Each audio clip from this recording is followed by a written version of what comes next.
নমস্কার, শিলিগুড়ি এক্সপ্রেস আপনাদের সকলকে স্বাগত। আমি ঋতু। শুরু করছি র্যাপিড এক্সপ্রেস। উন্নয়নমূলক প্রকল্প ও 21শে জুলাই কর্মসূচি নিয়ে শিলিগুড়ি মহকুমা পরিষদের বিশেষ বৈঠক। বিভিন্ন উন্নয়নমূলক প্রকল্প নিয়ে সোমবার শিলিগুড়ি মহকুমা পরিষদে একটি গুরুত্বপূর্ণ বিশেষ বৈঠকের আয়োজন করা হয়। বৈঠকে উপস্থিত ছিলেন শিলিগুড়ির মেয়র গৌতম দেব, মহকুমা পরিষদের সভাধিপতি অরুণ ঘোষ, শিলিগুড়ি মহকুমা পরিষদের অন্তর্গত বিভিন্ন এলাকার প্রধান ও উপপ্রধানরা। ফুলবাড়ি সীমান্তে উত্তেজনা, ভুটানের ট্রাক পাথর নিয়ে বাংলাদেশে গেলেও রপ্তানির সুযোগ পাচ্ছে না ভারতীয় চালকেরা। এই অভিযোগে ফুলবাড়ি সীমান্তে বিক্ষোভ।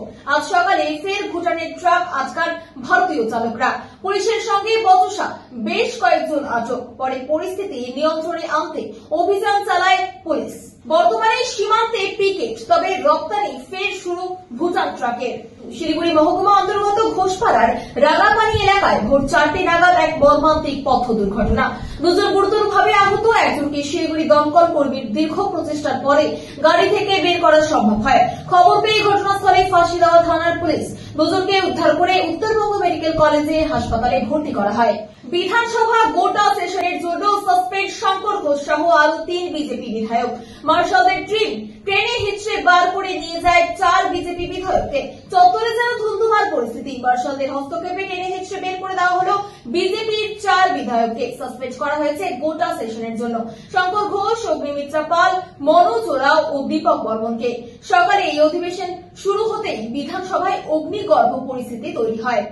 শিলিগুড়িতে আইন শৃঙ্খলার অবনতি নিয়ে সরব দার্জিলিং জেলা যুব কংগ্রেস। বৃহত্তর আন্দোলনের হুঁশিয়ারি। শহরের ক্রমাগত আইন শৃঙ্খলার অবনতি নিয়ে কড়া সমালোচনায় সরব হল দার্জিলিং জেলা যুব কংগ্রেস। চুরি, ডাকাতি, ধর্ষণ ও নির্যাতনের মতো একের পর এক অপরাধমূলক ঘটনার পরিপ্রেক্ষিতে এবার তারা সরাসরি প্রশ্ন তুলল শিলিগুড়ি মেট্রোপলিটন পুলিশের ভূমিকা নিয়ে। বিশেষ করে গতকাল শিলিগুড়ির একটি সোনার দোকানে দিন দুপুরে সশস্ত্র ডাকাতির ঘটনায় শহর জুড়ে আতঙ্ক ছড়িয়ে পড়ে। সেই ঘটনার প্রতিবাদেই সোমবার বিকেলে শিলিগুড়ির সর্দার হাসমি চকে একটি প্রতিবাদ কর্মসূচির আয়োজন করে দার্জিলিং জেলা যুব কংগ্রেস। এখন এই পর্যন্তই। ধন্যবাদ।